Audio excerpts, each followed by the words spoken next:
आप सभी छात्र छात्राओं का एक बार फिर से हमारे YouTube channel before board exam पर हार्दिक स्वागत है।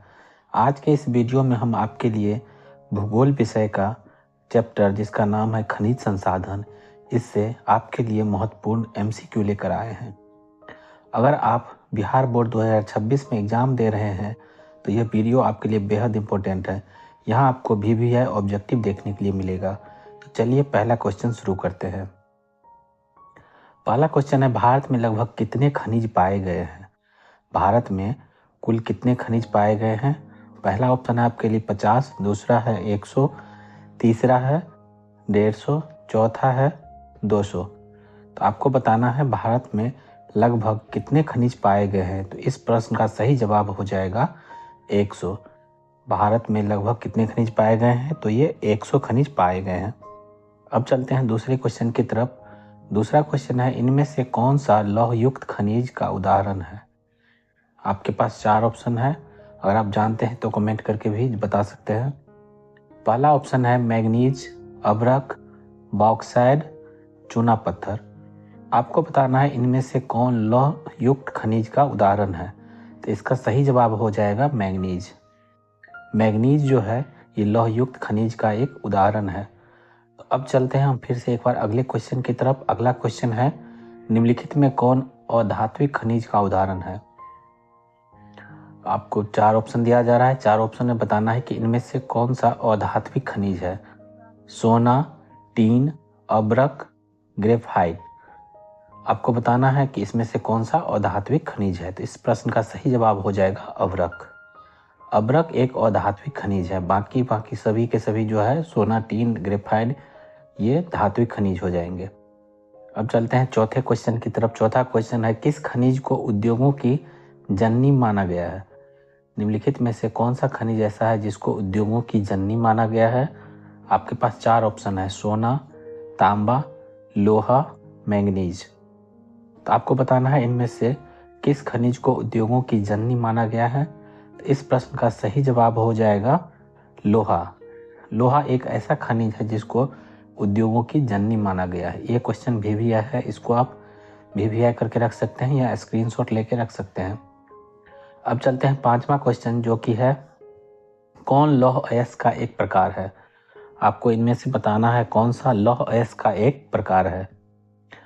लिग्नाइट, हेमाटाइट, बिटुमिनस, इनमें से कोई, इनमें से सभी।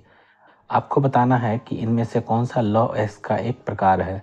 लिग्नाइट, हेमाटाइट, बिटुमिनस, इनमें से सभी। इस प्रश्न का सही जवाब हो जाएगा हेमाटाइट।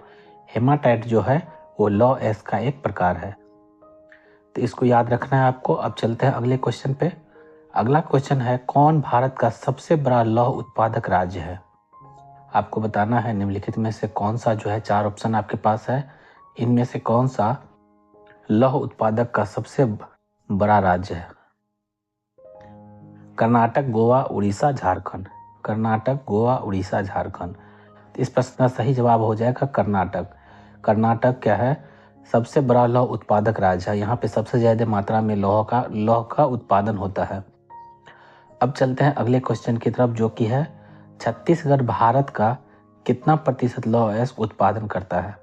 आपको बताना है कि छत्तीसगढ़ भारत का कितना प्रतिशत लौह अयस्क उत्पादन करता है। 10%, 20%, 30%, 40%। तो इस प्रश्न का सही जवाब हो जाएगा 20%। छत्तीसगढ़ जो है भारत में जितना भी लौह का उत्पादन होता है उसमें छत्तीसगढ़ में 20% लौह अयस्क का उत्पादन होता है। अब अगला क्वेश्चन, मैग्नीज उत्पादन में भारत का विश्व में क्या स्थान है? प्रथम, द्वितीय, तृतीय, चतुर्थ। आपको बताना है मैग्नीज उत्पादन में भारत का विश्व में क्या स्थान है। तो इसका सही जवाब हो जाएगा तृतीय। पूरे विश्व में भारत 30वें नंबर पे आता है मैग्नीज के उत्पादन में। अब चलते हैं एक बार फिर से अगले क्वेश्चन की तरफ। 1 टन इस्पात बनाने में कितने मैग्नीज का उपयोग किया जाता है? 1 टन इस्पात बनाने में कितने मैग्नीज का उपयोग किया जाता है? 5 किलोग्राम, 10 किलोग्राम, 15 किलोग्राम, 20 किलोग्राम। तो सही जवाब हो जाएगा 10 किलोग्राम। यानी कि 1 टन इस्पात बनाएंगे तो उसके लिए हमको 10 किलोग्राम मैग्नीज का जरूरत पड़ेगा। अब अगला क्वेश्चन है, उड़ीसा किस खनिज का सबसे बड़ा उत्पादक है? उड़ीसा किस खनिज का सबसे बड़ा उत्पादक है? लौह एस, मैग्नीज, टीन, तांबा। तो आपको बताना है लौह, इसमें क्या हो जाएगा, उड़ीसा किस खनिज का सबसे बड़ा उत्पादक है? तो ये मैग्नीज का सबसे बड़ा उत्पादक राज्य है। अब चलते हैं हम लोग अगले क्वेश्चन की तरफ। अगला क्वेश्चन है, एल्युमिनियम बनाने के लिए किस खनिज की आवश्यकता पड़ती है? एल्युमिनियम बनाने के लिए किस खनिज की आवश्यकता पड़ती है? मैग्नीज, टीन, लोहा, बॉक्साइट। आपको इस 4 ऑप्शन में बताना है। अगर आप जानते हैं तो कमेंट में भी बता सकते हैं। एल्युमिनियम बनाने के लिए किस खनिज का आवश्यकता पड़ती है? तो सबसे इसका सही जवाब हो जाएगा बॉक्साइट। बॉक्साइट की आवश्यकता पड़ती है एल्युमिनियम को बनाने के लिए। अगला क्वेश्चन है, देश में तांबे का कुल भंडार कितना है? देश में तांबे का कुल भंडार कितना है?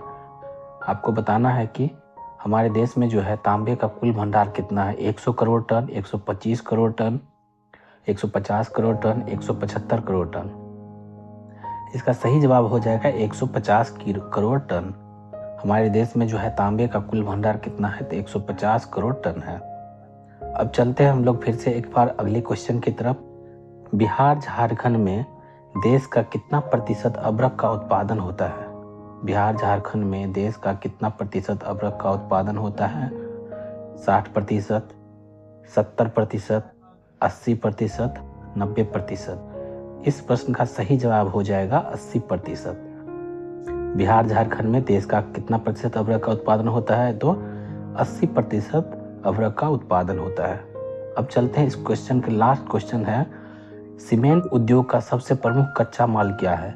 ये भी क्वेश्चन बहुत इंपॉर्टेंट है, इसको आप लोग स्क्रीनशॉट लेके रख सकते हैं, बार बार पूछा जाता है। सीमेंट उद्योग का सबसे प्रमुख कच्चा माल क्या है? चूना पत्थर, बॉक्साइट, ग्रेनाइट, लोहा। तो इस प्रश्न का उत्तर हो जाएगा चूना पत्थर। चूना पत्थर जो क्या है, सीमेंट उद्योग का सबसे प्रमुख कच्चा माल है। तो उम्मीद करते हैं आपको वीडियो पसंद आया हो। ये सारे के सारे क्वेश्चन आपके बुक का है जो बार बार एग्जाम में पूछते हैं। आप कमेंट करके हमें बताइए आपको वीडियो कैसा लगा। वीडियो देखने के लिए आपका बहुत बहुत धन्यवाद। इस चैनल को लाइक, शेयर और सब्सक्राइब जरूर करें।